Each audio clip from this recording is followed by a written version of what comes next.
కోడళ్ళ కొత్త కథల కోసం కోమలి టీవీని సబ్స్క్రైబ్ చేసుకోండి. నోటిఫికేషన్స్ కోసం బెల్ ఐకాన్పై క్లిక్ చేయండి. అబ్బాబ్బా, ఏంటి ఒక్క పాత, ఏంటింత సేగ, మనిషిని బతుకుండగానే తందూరి చికెన్లా కాల్చేస్తున్నారు. ఆ కరెంటోడికి నా చేతిలో మూడింది ఈరోజు. ఉదయం నుండి కరెంటుని 10 సార్లు తీశాడు వేశాడు. ఇప్పుడు అసలుకే ఎగ్గొట్టాడు కదరా దేవుడా. రేయ్ రాజేషు, నీ పెళ్ళానికి ఇసిరించాలి గాని కాసిటొచ్చి మీ అమ్మకి ఎసర్రా. ఎండకి నా బీపీ ఏ లెవెల్కి వెళ్ళిపోయిందో నాకే అర్థం కావట్లా. ఏమే కోమలి, నీకొక్క పోతగా లేదా?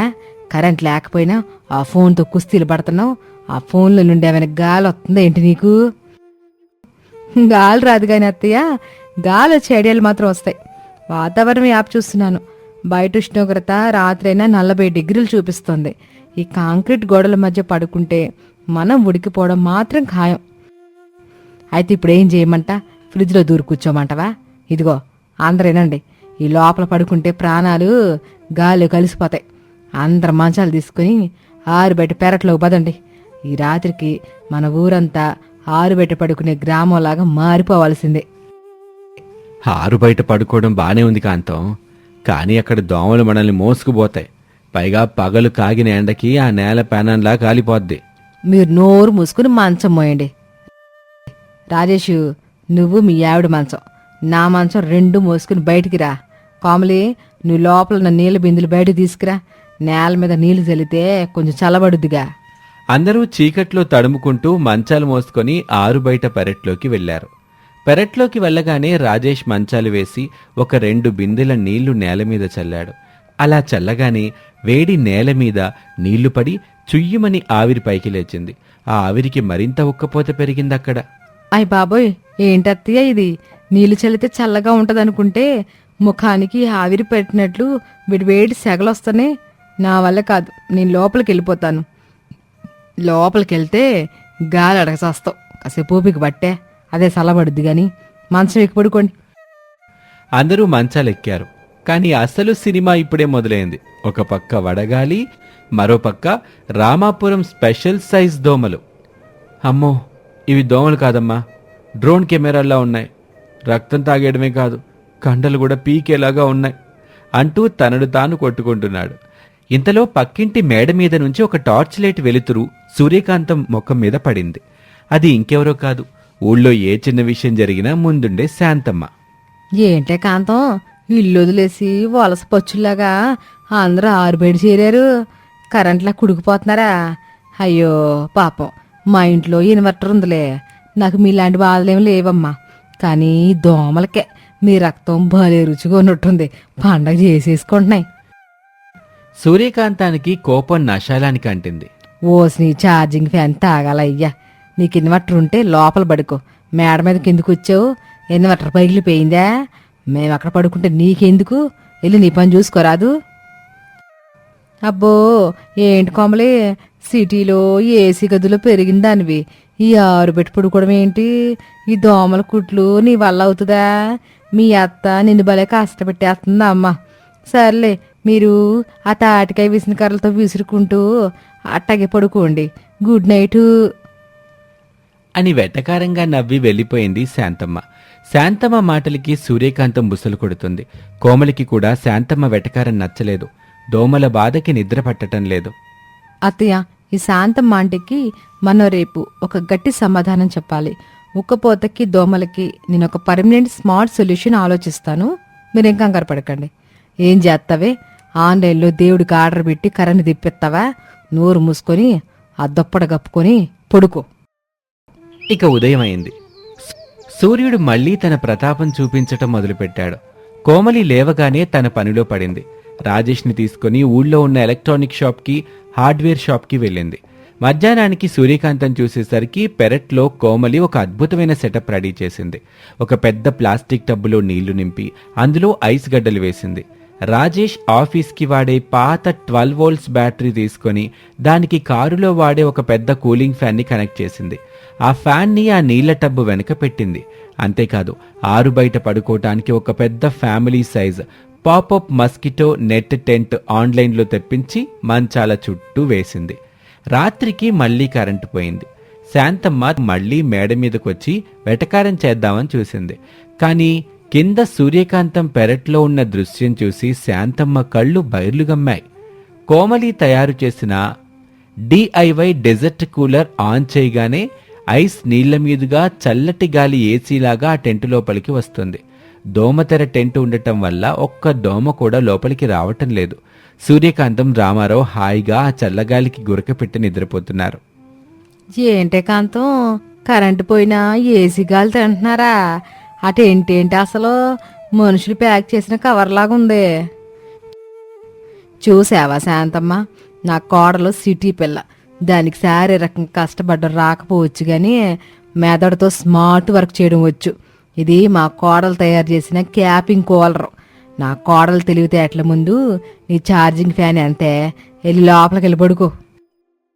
కోమలి తెలివికి సూర్యకాంతం ఎంతో మురిసిపోయింది. ఇక సూర్యకాంతం ఇంట్లో సమస్య తీరింది. కానీ ఊళ్ళో మాత్రం పరిస్థితి చాలా దారుణంగా మారింది. మరుసటి రోజు ఉదయం ఊరి సర్పంచు, పెద్దలు అందరూ రచ్చబండ దగ్గర మీటింగ్ పెట్టారు. సూర్యకాంతం, రామారావు, రాజేష్, కోమలి అందరూ వెళ్లారు. గ్రామస్తులారా, పరిస్థితి చేయి దాటిపోయింది. ఎండలు విపరీతంగా పెరిగిపోయాయి. చెరువుల్లో నీళ్లు అడుగంటిపోయాయి. మనుషులు వడదెబ్బకు గురై ఆస్పత్రి పాలవుతున్నారు. పొలాల్లో పనిచేసేవాళ్లు, పశువులు ఎండకి పిట్టల్లా రాలిపోతున్నారు. కరెంట్ ఎప్పుడొస్తుందో ఎప్పుడు పోతుందో తెలియటం లేదు. బోరు మోటార్లు పనిచేయటం లేదు. తాగడానికి నీళ్లు లేక ఊరంతా అల్లాడిపోతుంది అంటూ ఆందోళన చెందారు. అవునయ్యా సర్పంచ్ గారు, ఇలాగైతే ఊరిడిచి వెళ్ళిపోవాల్సిందే. ఏదైనా దారి చూపించండి అయ్యా. నాకేం పాలుపోవటం లేదు. కరెంటు లేకపోతే బోర్లెలా నడుస్తాయి? ఈ వేడిని మనం ఎలా తట్టుకోగలం? అప్పుడు సూర్యకాంతం ధైర్యంగా ముందుకొచ్చింది. సర్పంచ్ గారు, కంగారు పడకండి. శారీరక కష్టం పనికిరాని చోట బుర్ర వాడాలి. నా కోడలు కోమలికి చాలా తెలివితేటలున్నాయి. మా ఇంట్లో కరెంట్ లేకపోయినా ఒక పాత లేకుండా స్మార్ట్గా కూలర్ తయారు చేసింది. ఈ ఊరి సమస్యకు కూడా తనేదైనా పరిష్కారం చూపించొచ్చు. కోమలి నెమ్మదిగా ముందుకొచ్చింది. సర్పంచ్ గారు, ఎండల్ని మనం ఆపలేం, కానీ ఎండ తీవ్రతను తగ్గించే స్మార్ట్ వర్క్ అయితే చేయగలం. నేను చెప్పినట్లు చేస్తే ఊరికి తాగునీరు వస్తుంది. పశువులకి, మనుషులకి వడదెబ్బ తగలకుండా కూడా చేసుకోవచ్చు. కోమలి వెంటనే రంగంలోకి దిగింది. ఊళ్ళో 3 పెద్ద రైతుల ఇళ్ల మీద సోలార్ ప్యానెల్స్ ఉన్నాయి. కానీ వాటికి బ్యాటరీలు చెడిపోయి ఎవరూ వాడకుండా మూలన పడేశారు. కోమలి ఆ రైతుల్ని ఒప్పించి ఆ సోలార్ ప్యానెల్స్ ని రచ్చబండ దగ్గర ఉన్న పంచాయతీ బోర్బావికి డైరెక్ట్గా కనెక్ట్ చేయించింది. కరెంటుతో పని లేకుండా పగలు ఎండ ఉన్నంతసేపు సూర్యరశ్మితో ఆ మోటారు నడిచి నీళ్లు బయటకొచ్చేలా స్మార్ట్ ఇంజనీరింగ్ చేసింది. నీటి సమస్య తీరిపోయింది. ఇక ఊరి మధ్యలో గుడి దగ్గర, రచ్చబండ దగ్గర పెద్ద చలువ పందిళ్లు వేయించింది.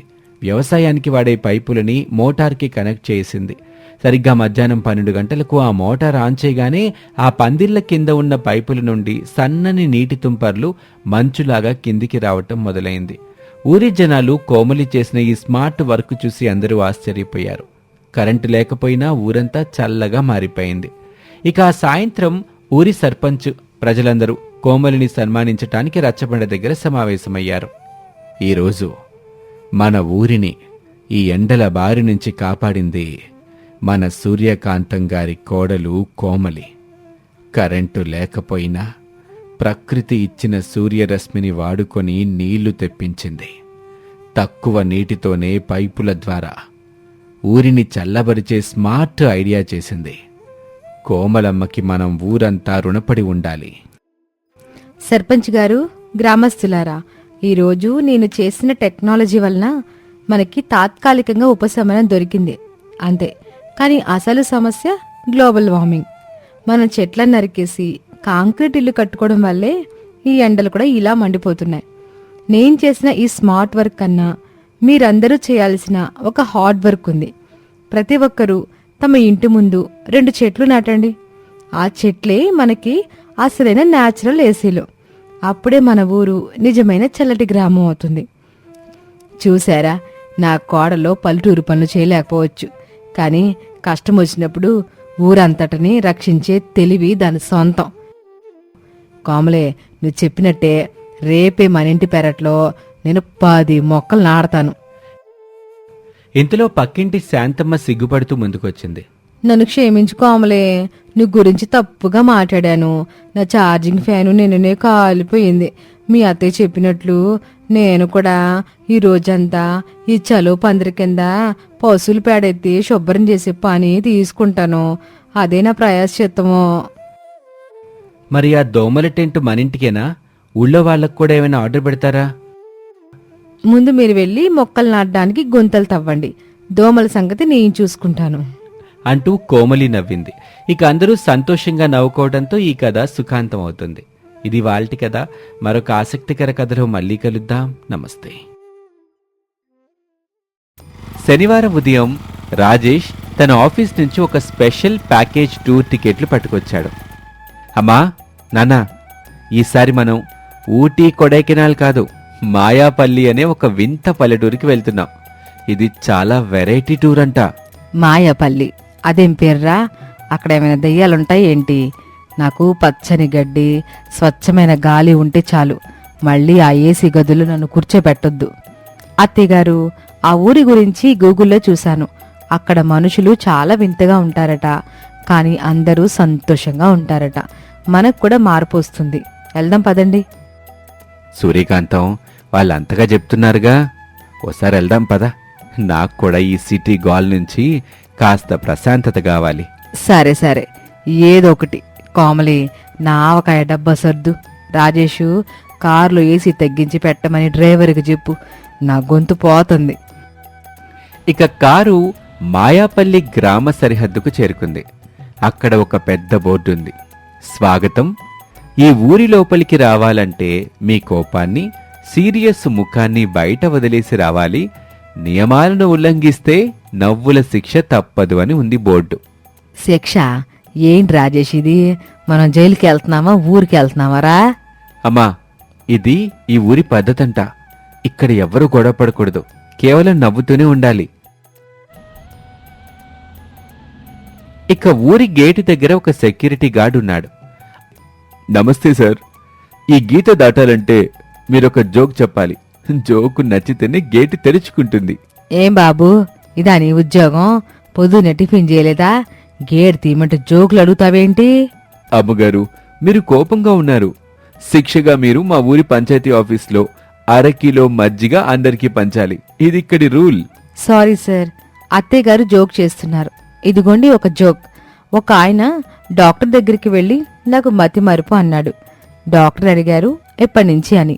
ఆయన అడిగాడు దేని గురించి అని. అద్భుతం, ఆహా అద్భుతం. వెళ్ళండి వెళ్ళండి, మీరు మీ ట్రిప్ ని బాగా ఎంజాయ్ చేయండి. మీకు మీ ట్రిప్ సూపర్ గా ఉంటుంది అని ఆ గార్డ్ పడి నవ్వుతూ చెప్పాడు. ఇక వాళ్ళు ఊరి మధ్యలో ఉన్న ఒక హోటల్కి వెళ్లారు. అక్కడ మెనూ కార్డు మీద రేట్లు లేవు. ఏంట్రా రాజేష్, ఈ హోటలాడు రేట్లు లేదేంటి? మన దగ్గర ఎంత ఉంటే అంత గుంజాలని చూస్తున్నాడా? అడుగుదాం అత్తయ్య గారు. ఎక్స్క్యూజ్ మీ వెయిటర్ బాబు, ఈ బిర్యానీ ఎంత? బిర్యానీకి డబ్బులు అక్కర్లేదు మేడం, కానీ మీరు తిన్న తర్వాత ఈ హోటల్ ఓనర్ని మనస్ఫూర్తిగా మీరు 3 సార్లు పొగడాలి. మీరు ఎంత బాగా పొగిడితే అంత రుచికరమైన స్వీట్ ఫ్రీగా ఇస్తాం. ఇదేమింతయ్యా, పొగిడితే భోజనం ఇస్తారా? రామారావు గారు, ఇది నాకు బాగా నచ్చింది. పొగడ్డంలో నేను ఎక్స్పర్ట్. రాజేష్, కోమలి, మీకు కావలసిన ఆర్డర్ చెయ్యండి. ఇక భోజనం అయిపోయింది. ఓనర్ వచ్చాడు. సూర్యకాంతం మొదలుపెట్టింది. ఓనర్ గారు, మీ బిర్యానీ అమృతంలాగుందండి. మీ హోటల్ చూస్తా ఉంటే వైకుంఠం గుర్తొస్తుంది. మీలాంటి అందగాడిని నేను ఇప్పటి వరకు చూడలేదు. ఆఖరికి మీ వెయిటర్ మీసం కూడా చాలా స్టైల్గా ఉంది. దానికి ఒక సలాము. ఓనర్కి సంతోషం ఆగలేదు. అమ్మగారు, మీరు నన్ను మరీ ఎక్కువగా పొగిడారు. మీకు శిక్షగా రేపు ఉదయం వరకు మీరు ఏది అడిగినా ఈ ఊళ్ళో ఫ్రీగా దొరుకుతుంది. సాయంత్రం కోమలి, సూర్యకాంతం మార్కెట్కి వెళ్లారు. అక్కడ సూర్యకాంతం ఒక పట్టు చీర నచ్చి కొనాలి అనుకుంది. బాబు, ఈ చీరంతా? దీని ధర 10 నవ్వులండి. అలాగే 5 సార్లు గెంతులు వేయాలి. గంతులేయడమా? ఈ వయసులో నా వల్ల కాదు బాబు.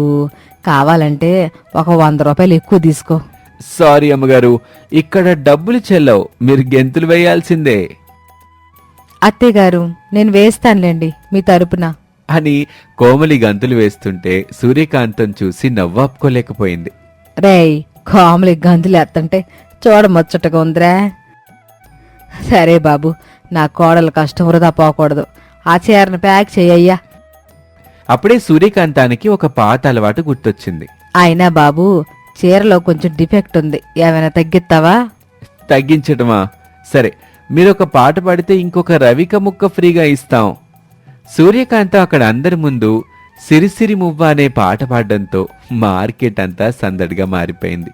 షాప్ కీపర్ మురిసిపోయి, అమ్మగారు మీ గొంతులో ఏదో మ్యాజిక్ ఉంది, మీకు ఇంకొక చీర కూడా ఫ్రీగా ఇస్తున్నాం అని చెప్పాడు. సూర్యకాంతానికి ఆ ఊరి భోజనం తిని చప్పగా అనిపించింది. తన గదిలోకి వెళ్లి రహస్యంగా తెచ్చుకున్న ఆవకాయ డబ్బా బయటికి తీసింది. అమ్మయ్యా, ఈ మొక్క తింటే గాని నా ప్రాణం లేచి రాదు అని ఒక్క ముక్క నోట్లో పెట్టుకుందో లేదో బయట సైరన్ వినిపించింది. వెంటనే స్మెల్ పోలీస్, వాసన పోలీసులు లోపలికి వచ్చారు. అమ్మగారు, ఇక్కడ ఎవరో చాలా ఘాటైన సీరియస్ పదార్థం తింటున్నారు. మీ దగ్గరే ఆ వాసన వస్తుంది. రూలు ప్రకారంగా ఘాటుగా ఉన్న పదార్థాలు ఇక్కడ నిషిద్ధం. ఎందుకంటే అవి తింటే ముఖం ఎర్రబడి కోపం వస్తుంది గనుక. అయ్యో బాబు, ఇది అమృతులంట ఆవకాయ. ఒకసారి రుచి చూడు. నీ పోలీసు ఉద్యోగం వదిలేసి మా ఇంటికి రానే వచ్చావు. శిక్ష తప్పదమ్మగారు. మీరు ఈ డబ్బాలని ఊరి మధ్యలో ఉన్న రచ్చబండ దగ్గరకు తీసుకువెళ్ళి ఊరి జనమందరికీ ఒక్కొక్క ముక్క రుచి చూపించాలి.